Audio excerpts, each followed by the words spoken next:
The thunder rolled across deceptively peaceful waters.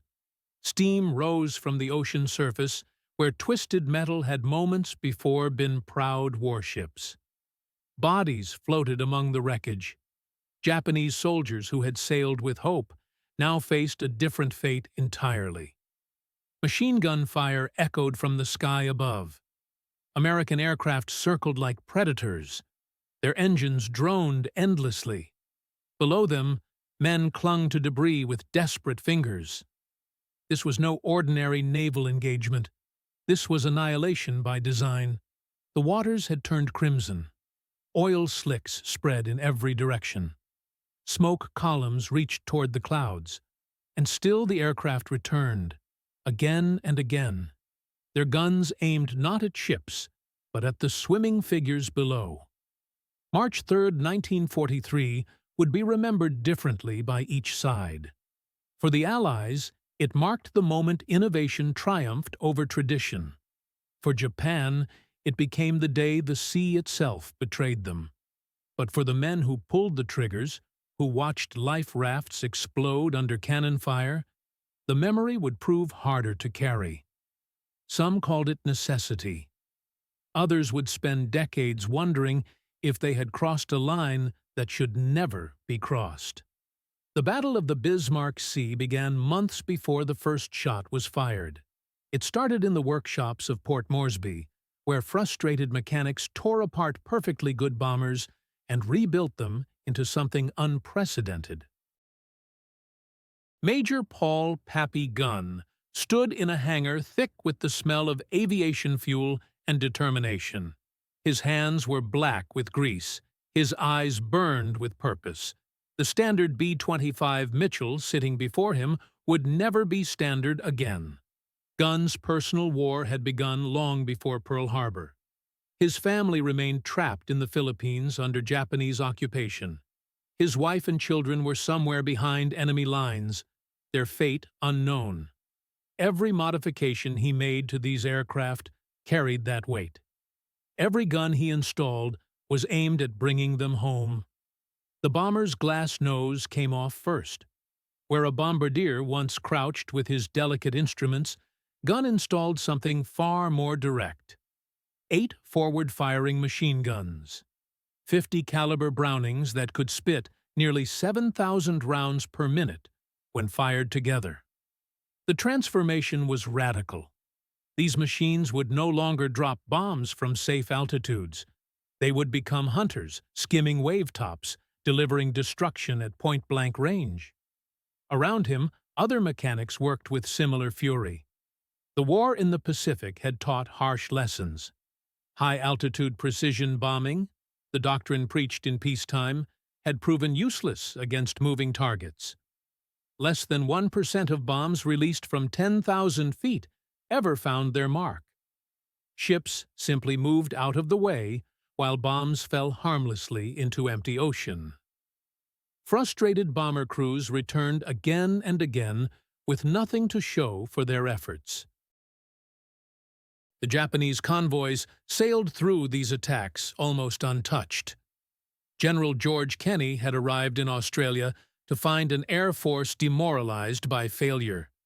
Pilots spoke bitterly of wasted missions. Ground crews watched their perfectly maintained aircraft return with full bomb loads. Something had to change, and it had to change fast. Kenney was no slave to doctrine. He welcomed the unconventional, the desperate, the innovative. When Gunn approached him with sketches of modified bombers, Kenney saw possibility where others saw madness. The Australian Air Force contributed their own innovation. Bristol Beaufighters, twin-engined aircraft designed from the start for destruction. 4 20mm cannons in the nose could punch through armor plating. 6 additional machine guns added to the storm of fire. These would go in first, clearing the decks of enemy ships, silencing their anti-aircraft guns. Then the modified B-25s would strike with their skip bombing technique. Skip bombing had been developed through bitter trial and error. Pilots learned to release their weapons at less than 250 feet altitude. The bombs would bounce across the water surface like stones thrown by children. One skip, two skips, then impact against the hull just above the waterline. Ship armor designed to resist plunging fire from above was useless here. Steel plates buckled under the horizontal impact. Compartments flooded instantly.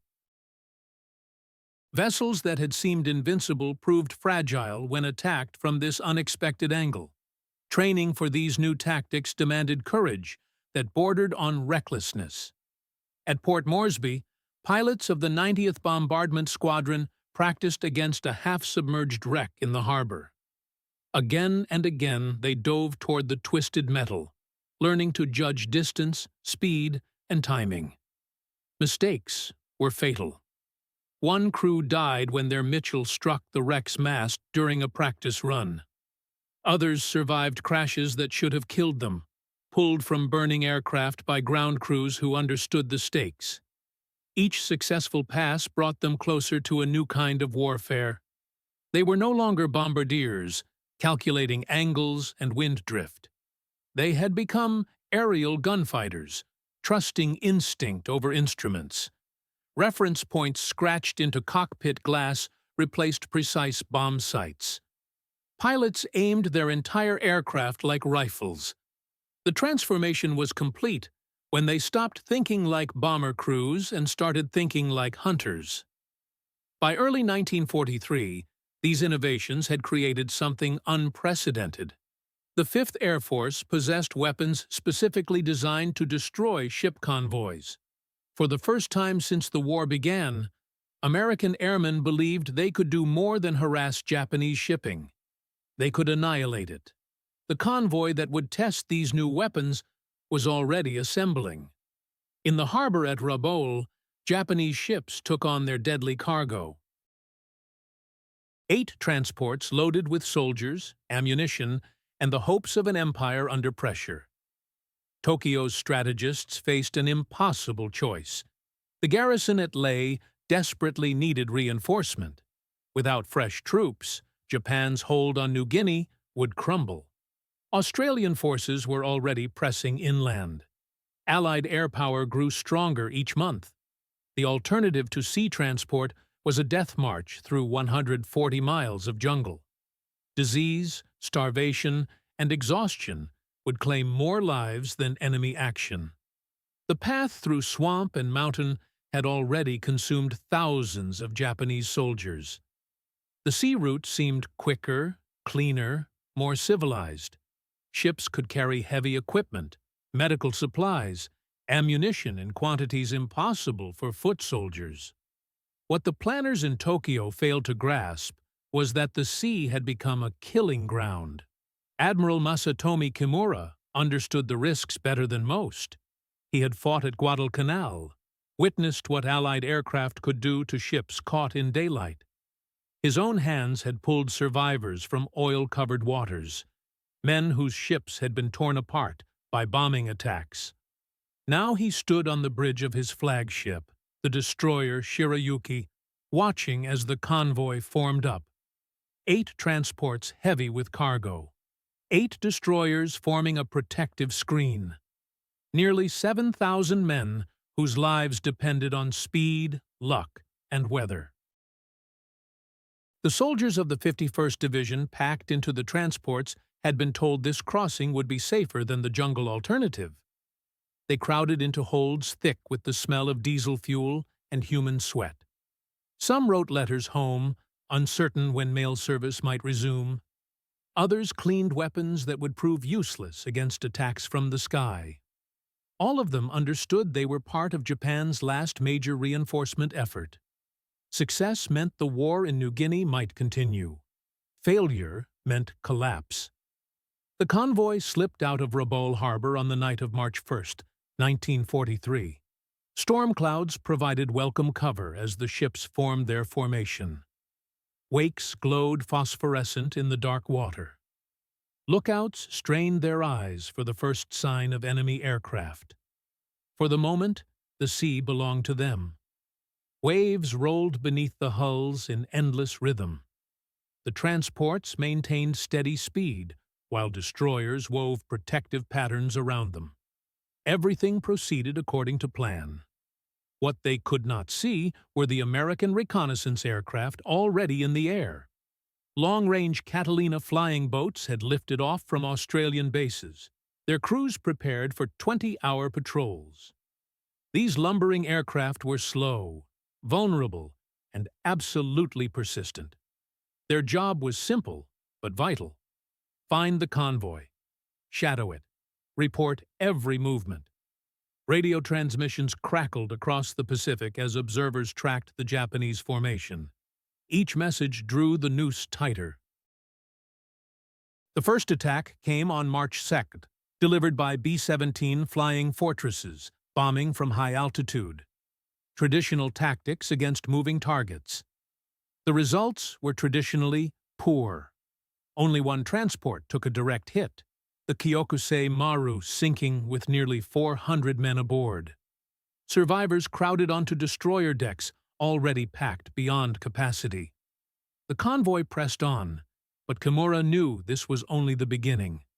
Clear weather lay ahead, and with it, certain destruction. That night brought no rest. Men tried to sleep on decks slick with sea spray. Officers studied the horizon, knowing that dawn would bring a different kind of enemy.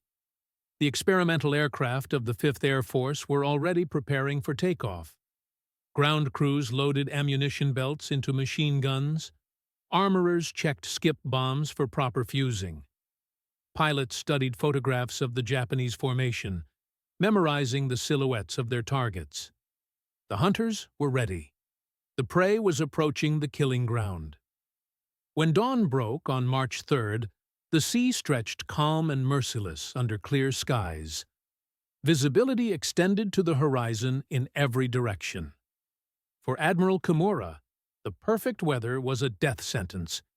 He ordered his ships into tight formation, anti-aircraft crews at battle stations. Over 6,000 men stood just 60 miles from their destination at Leh. They might as well have been on the moon. At Port Moresby, engines roared to life. Beaufighters, B-25s, A-20 Havocs, all rising into the morning air. The most devastating naval attack in Pacific War history was about to begin. The sea erupted in violence at precisely 10 Edo 40 a.m. 13 Australian Beaufighters swept in at wave-top height, their twin engines screaming. To Japanese observers, the sight was shocking. These were not bombers approaching from safe altitude, but predators racing in just above the water surface. 4 20mm cannons per aircraft opened fire simultaneously. Explosive shells ripped across ship decks, cutting down gun crews before they could react. Machine gun nests vanished in clouds of splinters and blood. The Beaufighters' attack lasted only minutes, but it achieved its purpose. Japanese anti-aircraft fire slackened, then died almost completely. Survivors would later describe those first moments as a storm of fire that no defense could withstand. While smoke still rose from the strafed decks, the next wave arrived. 12 B-25 Mitchells, transformed into flying gunships, bore down on the convoy at 30 feet above the waves. Their modified noses blazed with .50 caliber fire. The sound was indescribable. 8 machine guns per aircraft, 96 guns total, firing nearly 7,000 rounds per minute. Bullets chewed through steel plating, shredded superstructures, turned men into fragments. Admiral Kimura's flagship, Shirayuki, staggered under the assault. Officers on the bridge fell where they stood. Fire control equipment smashed beyond repair. The ship was blind, her guns silenced by the hurricane of lead. Then came the bombs. Released at point-blank range, they skipped across the water with deadly precision. One struck Shirayuki's side, detonating just below the waterline.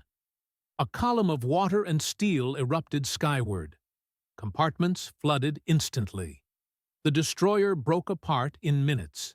Flames engulfed her decks, as survivors leaped into oil-covered water. Admiral Kimura, wounded and bleeding, was pulled aboard another ship by sailors who risked their lives in the rescue. Across the convoy, similar scenes played out with mechanical precision. Transport ships, designed for cargo rather than combat, proved helpless against the onslaught. Teyomaru groaned as gunfire raked her hull from stem to stern. Soldiers packed in her holds had no escape. Skip bombs slammed into her sides, tearing gaping holes through which seawater poured in torrents. Hundreds were trapped below decks, their screams muffled by rushing water. Others leaped overboard, clutching pieces of wood, only to be cut down by continued strafing. Within minutes the vessel sank, leaving behind nothing but oil, bodies, and floating debris. The destroyer Arashio attempted desperate evasive maneuvers, her gunners firing blindly at aircraft screaming past at incredible speed. A bomb struck amidships, breaking her back. Flames rolled upward as men dove frantically into the sea. Even the battle-hardened destroyer Yukikaze, veteran of countless Pacific engagements, could not shield the vulnerable transports. One by one, the cargo ships were struck, set ablaze, sent to the bottom. From above, the spectacle was apocalyptic. B-17 flying fortresses added their contribution from high altitude, bombs crashing down in enormous water spouts. A-20 Havocs raced in from multiple angles, adding yet another dimension to the destruction. The Japanese were trapped in a deadly geometry. High altitude, low altitude, from the sides, from ahead. Every direction brought new waves of attackers. Smoke rolled skyward in thick black columns, choking the sky. Beneath the smoke, the sea turned red with spilled fuel and blood. On the decks of sinking transports, soldiers clutched rifles that could not reach the sky. Some shouted prayers, others curses. Many simply jumped, thinking the water might offer safety. But safety was an illusion. Allied aircraft circled relentlessly, their engines droning like mechanical vultures. By mid-afternoon, the outcome was beyond question. All 8 transports were either sinking or aflame. 4 destroyers lay shattered beneath the waves. Survivors clung to rafts, oil drums, planks, anything that would float. The sea itself had become a graveyard, dotted with heads and hands waving weakly against the tide. What happened next would haunt the participants for the rest of their lives. Allied commanders knew that thousands of enemy soldiers remained alive in the water. If they reached shore, they would reinforce Japanese positions, prolonging the campaign. General Kenny's order was as cold as it was clear. He wanted every Japanese survivor in the water killed. None were to reach land. The phrase spread among aircrew like a virus. Some accepted it immediately, hardened by months of combat and memories of Japanese atrocities. To them, the men below were not helpless castaways, but enemy soldiers temporarily without weapons. Others hesitated, troubled by the thought of firing on men stripped of any means of defense. Military necessity clashed with human conscience in the cockpits of Allied aircraft. Yet orders were orders, and war left little room for moral debate. That afternoon, Beaufighters returned to the killing ground. They descended low over rafts and lifeboats, cannons roaring with mechanical fury. Wooden craft splintered like matchsticks.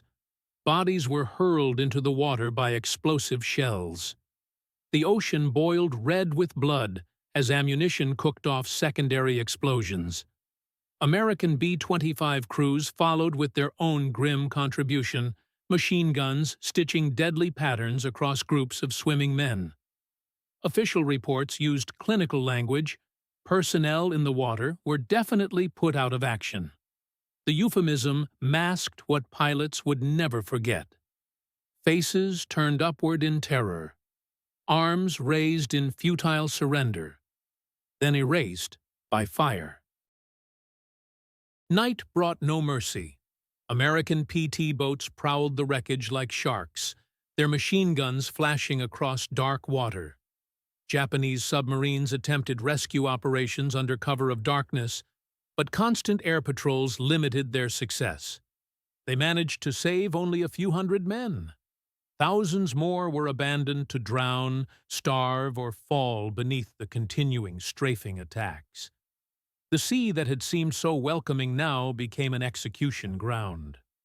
For 3 days, the slaughter continued. Allied aircraft returned again and again, hunting down every raft, every lifeboat, every cluster of survivors. Pilots, who had celebrated the destruction of the convoy, now found themselves firing on helpless men.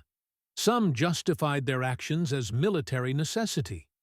Others swallowed their revulsion and followed orders. A few refused to participate, claiming mechanical problems or lack of ammunition. All of them carried memories they would never escape. When the guns finally fell silent on March 5th, the Bismarck Sea was quiet again. Quiet except for the lapping of waves against debris, the slick of oil spreading endlessly, and the occasional cry of a seabird circling the wreckage. For Tokyo, the reports were devastating beyond belief. 8 transports destroyed, 4 destroyers lost, over 3,000 men dead or missing.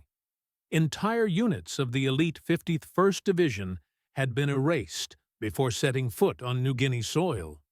Admiral Yamamoto called it an unbelievable catastrophe. Japan had gambled everything on one final convoy and lost it all in a storm of innovation and vengeance. Never again would the Empire attempt large-scale reinforcement by sea. The Allies celebrated their triumph with banner headlines and official commendations. MacArthur declared it one of the most complete victories in military history. Newspapers praised the innovative tactics that had made such devastation possible. Yet beneath the public celebration lay private unease. Some airmen boasted of their success, convinced they had shortened the war and saved Allied lives.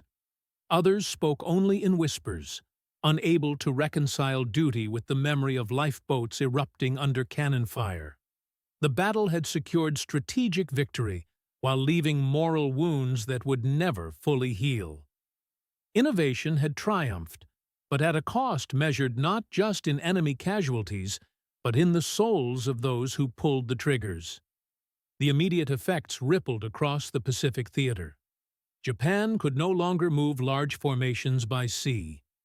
Every convoy now faced certain destruction from land-based aircraft whose range and lethality had been proven beyond doubt. Supplies would trickle in only by submarine or small coastal barges creeping along shorelines under cover of darkness. The Empire's ability to reinforce its Pacific garrisons had been shattered in a single morning of fire and steel. From New Guinea, the dominoes began to fall. Leh fell by September, then one stronghold after another, as Japan's southern defense line crumbled. The Battle of the Bismarck Sea had not just destroyed a convoy. It had altered the entire trajectory of the Pacific War. For the victorious Allies, the engagement validated unconventional thinking. Skip bombing, once dismissed as reckless experimentation, became standard doctrine. The B-25 Mitchell, reborn as a gunship, proved that aircraft could combine precision, firepower, and speed in ways that traditional naval gunnery could not match. The innovations pioneered by men like Paul Gunn would influence aircraft design for decades. The lessons learned in those bloody waters would echo through the A-26 Invader and into the jet age that followed. Technology in the hands of desperate men had changed the face of warfare. But there was another legacy, darker and more troubling. The systematic strafing of survivors over 3 relentless days forced the world to confront fundamental questions about the nature of total war. At the time, no international law explicitly forbade such actions. Military necessity provided justification for almost any act that might shorten conflict or save the lives of one's own forces. The boundaries between legitimate warfare and atrocity remained deliberately vague, left to the judgment of commanders in the field. Yet, as the war ended, and nations began to reckon with the horrors committed on all sides, that moral ambiguity could no longer stand. The Geneva Conventions of 1949 enshrined specific protections for shipwrecked personnel, making clear that the sea could not become an execution ground. The memory of the Bismarck Sea lingered in those deliberations like an uncomfortable ghost. Delegates who had witnessed the Pacific War understood what happened when mercy was abandoned in favor of military efficiency. They wrote laws designed to prevent such scenes from recurring. For those who lived through the battle, the legacy remained deeply personal. Allied pilots split into camps that would endure for decades. Some defended their orders as necessary actions that hastened Japan's surrender and saved countless lives. They pointed to Japanese atrocities, to Pearl Harbor, to the Bataan Death March, and argued that mercy was a luxury their enemy had forfeited. War was about winning, not about maintaining peacetime moral standards that had no relevance in life-or-death struggle. Others carried the weight of those 3 days like physical scars. They had followed orders, done their duty, served their country with distinction. Yet in quiet moments, they remembered faces turning upward from the water, hands raised in surrender, voices crying for mercy in languages they could not understand. Japanese survivors, the few who lived to tell their story, never forgot the terror of Allied aircraft circling overhead. They spoke of the sea transformed from refuge to trap, of watching comrades disappear beneath strafing fire, of clinging to debris while death approached from the sky. Their accounts, filtered through decades of pain and cultural differences, painted the battle in shades of gray that official histories preferred to avoid. Heroes and villains became harder to distinguish when seen through the eyes of men who had watched their world burn. History would record the Battle of the Bismarck Sea as a decisive Allied victory, a triumph of innovation over tradition, proof that air power could dominate the seas as effectively as any fleet. The strategic importance could not be disputed. Yet questions lingered like smoke over still water. Had the systematic killing of survivors been necessary? Could the same strategic objectives have been achieved without crossing moral lines that peacetime conscience found troubling? The answers depended on perspective, on whether one emphasized military necessity or human decency, on whether the measure of victory was strategic success or moral integrity. Both sides of the argument found support in the historical record. What remained undisputed was the battle's place as both triumph and cautionary tale. It demonstrated the power of innovation when necessity demanded radical solutions. It proved that traditional doctrines could be overturned by men willing to think differently. It showed that technological superiority, properly applied, could achieve results far beyond what conventional wisdom deemed possible. The B-25 gunship, the Beaufighter's cannons, the skip bombing technique, all represented human ingenuity unleashed by desperate circumstances. Yet it also revealed the ease with which moral boundaries could be crossed when military logic overrode humanitarian concerns. The 3 days of strafing survivors illustrated how quickly the rules of civilized warfare could dissolve under pressure. The Bismarck Sea thus entered history as a battle that was simultaneously inspiring and disturbing, a victory that raised as many questions as it answered. It remained a reminder that in war, triumph often comes shadowed by regret, and that the most decisive victories sometimes leave the deepest scars. The waters that had witnessed such devastation returned to their natural rhythm, waves washing over the graves of thousands. But the memory of those March days would ripple outward through time, shaping laws, haunting dreams, and forcing each generation to wrestle with the eternal question of what price victory demands.